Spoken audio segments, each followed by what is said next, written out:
Shalom, shalom. Hoje nós estamos no dia 13 de dezembro do ano 2021, pelo nosso calendário gregoriano. E pelo nosso calendário judaico, hoje nós estamos no dia 9 de Tevet do ano 5782. Estamos aqui em uma lição a cada dia, com o Rabino Rav Tzvi Haim, sobre Shemirat Halashon, que é guardar a língua. Dentro desse aspecto, estamos aí no nosso dia a dia, aprendendo uma lição a cada dia, sem sombra de dúvidas, para que nós tenhamos Shemirat Halashon, guardar a língua.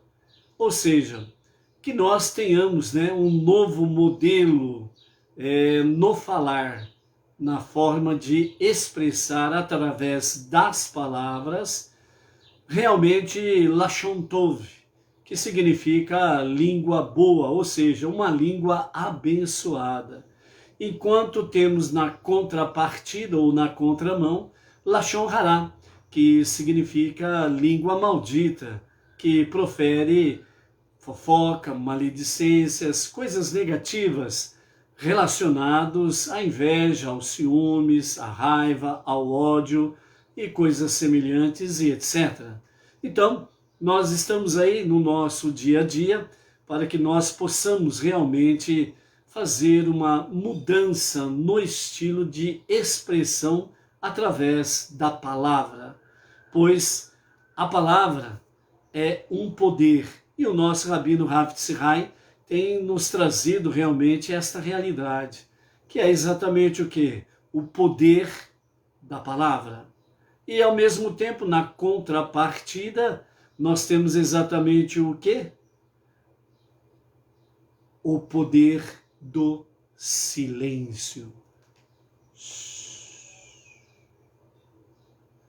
O poder do silêncio também é uma forma maravilhosa de expressar a presença de Deus. Então, o poder da palavra, o poder que é chamado também de a arte do silêncio, estamos aí dentro desse aspecto com o nosso Rabino Rav Tzvi Haim sobre Shemirat Halashon, que significa guardar a língua. E de fato, guardar a língua continua sendo o melhor remédio. E isso realmente é positivo, porque impede com que nós tenhamos muitos problemas. Problemas de ordem física, de ordem financeira, de ordem psicológica, de ordem espiritual. Então, Shemirat Halashon continua sendo, de fato, uma ótima decisão para que nós tenhamos aí um dos remédios maravilhosos para o nosso dia a dia. O título da lição de hoje é Merecendo o Favor Divino. E o que significa merecendo o favor divino? O que é favor divino? O que é divino? O que realmente o nosso rabino quer dizer aqui? Dentro desse aspecto, Shemirat Halashon, ele está nos chamando a atenção sobre o julgamento divino. Então, a pergunta é, como será o meu julgamento divino? Como eu posso ter uma ideia como será o meu julgamento divino? Então, vamos ver como que o nosso Rabino Rav Tzvi Haim realmente nos tira desta enroscada, merecendo o favor divino. Então, ele nos diz assim, no entanto, se Hashem julgar a pessoa com compaixão e procurar constatar que ele tem méritos, a soma de suas boas ações permanecerá intacta. E mais, caso a pessoa mereça a medida integral do atributo da compaixão do Eterno, então a soma de seus pecados diminuirá, pois se descobrirá que muitos dos pecados foram cometidos involuntariamente, ou serão atribuídos a algum fator externo pelo qual o pecador não será considerado responsável. Em resumo, o céu tem infinitas maneiras para constatar que uma pessoa tem méritos. Em função desta consideração, as boas ações da pessoa pesarão mais do que os seus pecados, assim concedendo-lhe a condição eterna de um tzadik, de um justo. Então, até aqui, nesta leitura, o que nós podemos realmente tirar com palavras mais simples para podermos entender tranquilamente?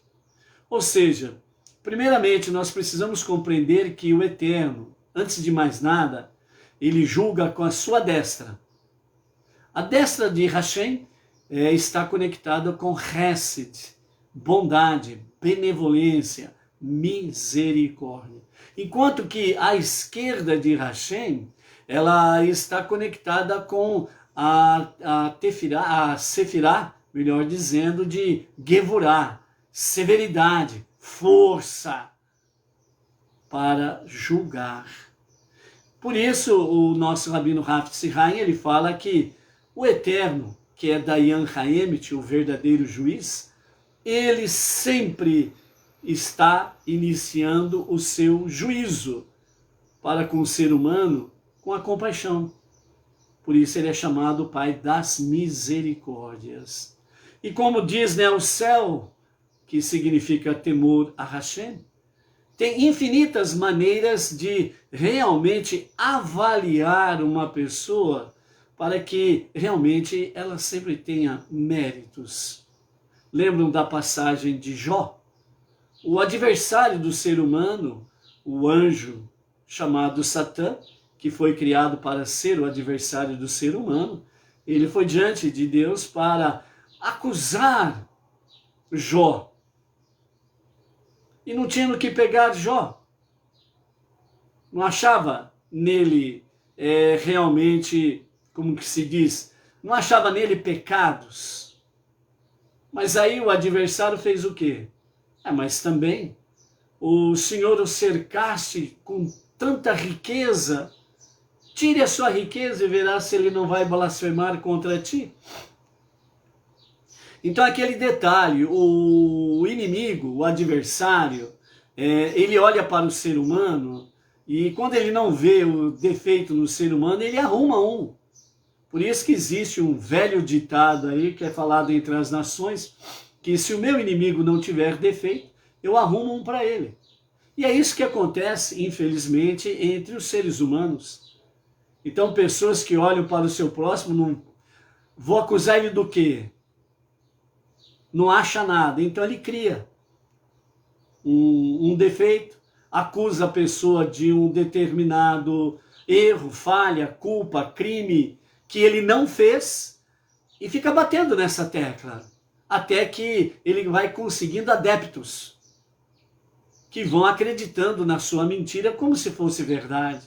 E aí então ele criou uma mentira, criou uma acusação falsa contra o próximo, ele achou alguns adeptos, alguns seguidores, ele achou alguns militantes, da sua mentira, e aí eles vivem pela mentira. Eles estão fazendo exatamente o jogo do adversário, do acusador. E aí eles entram realmente dentro de uma esfera da escuridão, e aí ficam impulsionados realmente pelos legiões demoníacas, e aí vão de ventos em popa, ladeira abaixo, abismo abaixo, porque não querem vir para a luz. Então, dentro desse aspecto aqui, a primeira coisa que nós precisamos focar é as misericórdias de Deus. O que os outros vão falar, o que os outros vão pensar, é problema deles. É você que precisa estar em conexão com Deus. Mas o que vão pensar se eu deixar de fazer isso, se eu deixar de falar aquilo, se eu não estiver mais na rodinha dos escarnecedores, se eu não estiver mais ali contando piadinha junto com eles, dando risada junto com eles, né? Se eu não estiver junto com eles na fofoquinha, eu vou ser excluído do grupo, que não sei quem, não sei quem lá. Ó, ou você precisa decidir, ou você anda com Deus, ou você anda com a escuridão. É você que precisa decidir. Deus, ele sempre procura agir com misericórdia, realmente para com aqueles que se esforçam para agradar a ele, obedecer a sua vontade. Ah, mas nessa rodinha tem o meu chefe. Se o teu chefe gosta de andar na escuridão, problema dele. Se o teu chefe, o teu colega, o teu parente, o amigo mais chegado, eles gostam do lachão rará, da língua maldita, fofoca, maledicência, falar coisas negativas, ligados aos ciúmes, à inveja, à raiva, ao ódio, etc. e tal. Bom, se você quer ir para o mesmo buraco que eles, tudo bem, vá em frente. Mas se você realmente quer adentrar na redenção final com Mashiach, para a retificação de todas as coisas, que é a preparação final para o Olam Rabá, o mundo vindouro, popularmente conhecido como vida eterna. Aí você precisa tomar certas decisões radicais. O que vão pensar, o que vão falar, não é problema seu, é de quem fala. Você só precisa tomar a decisão correta, andar com Deus. Ponto final. E ainda dentro desse aspecto aqui, como os céus, né, o próprio Deus, ele procura de formas variadas achar realmente que você tem méritos, então ele vai analisar principalmente as boas ações que você pratica, ou praticou e está praticando. Porque não adianta nada você fazer uma boa ação ontem e hoje você fazer um caminhão de besteira. Tem que tomar cuidado com isso. Porque, infelizmente, tem pessoas assim, bom, hoje eu vou fazer um negócio legal, bom, que Deus gosta, e amanhã eu vou pintar o 7. Isso daí é premeditação. Então é um crime premeditado. É um pecado premeditado.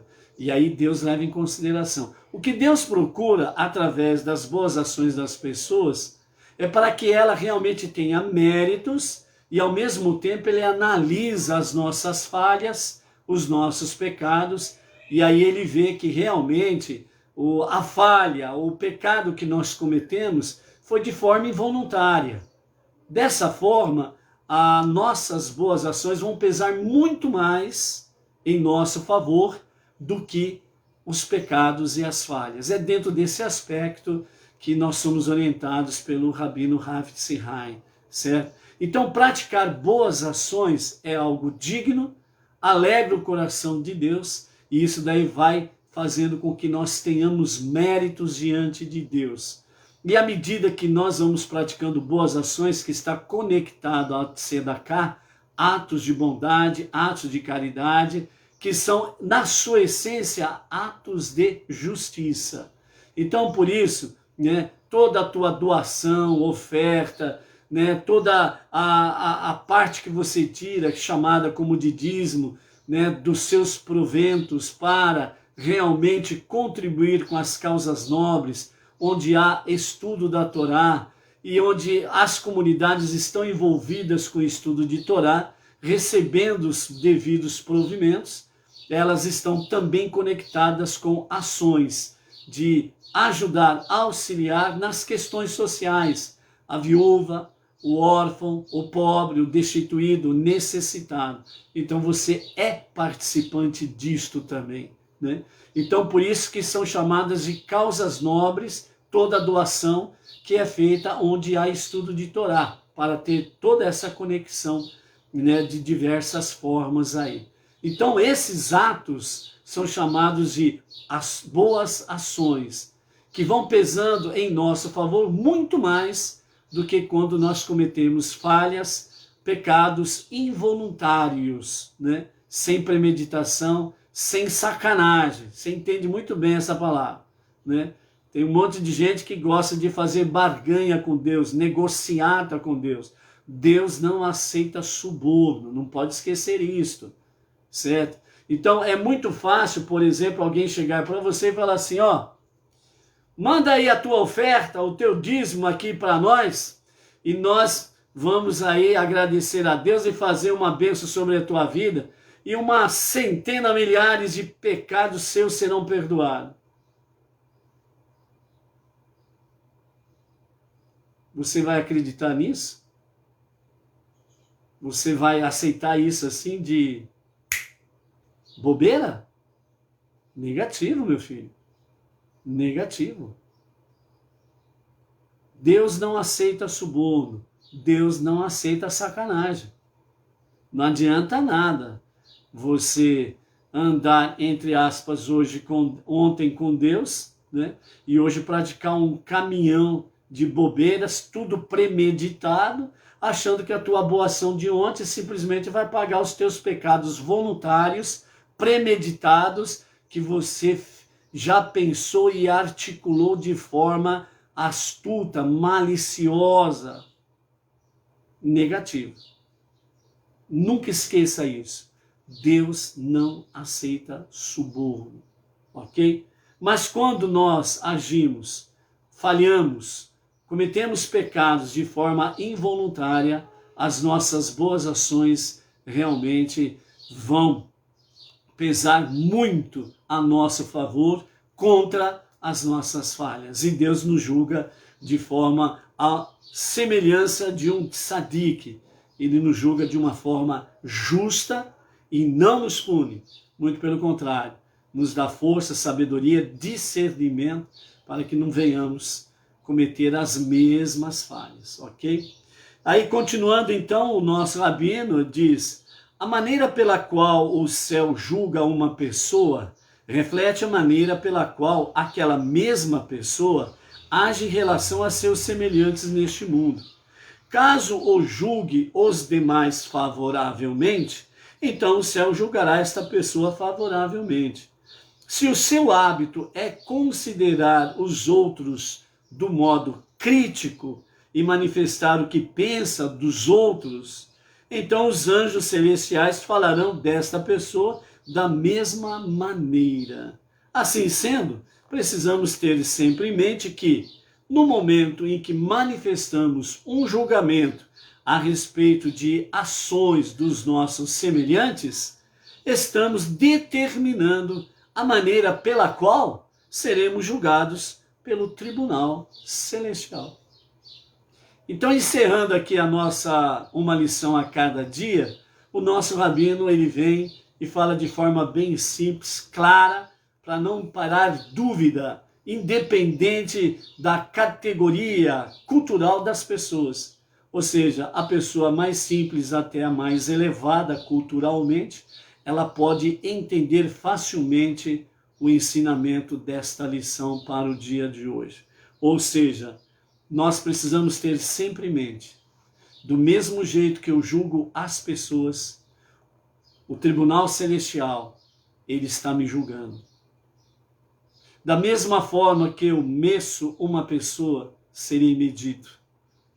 Da mesma forma, a mesma dimensão em que eu estou avaliando, julgando e determinando certos juízos para tal pessoa, é a mesma medida que o tribunal celestial está me medindo. Então a questão é, como você olha para o seu próximo e o julga? Como é que você olha para o seu próximo e você faz a medição dele? Como é que você olha para o seu próximo e o que você fala a respeito dele? Da mesma forma, o tribunal celestial está medindo você. Então, por isso, uma lição a cada dia: como posso ser merecedor do favor divino? A resposta está em você. Até amanhã. Shalom, shalom.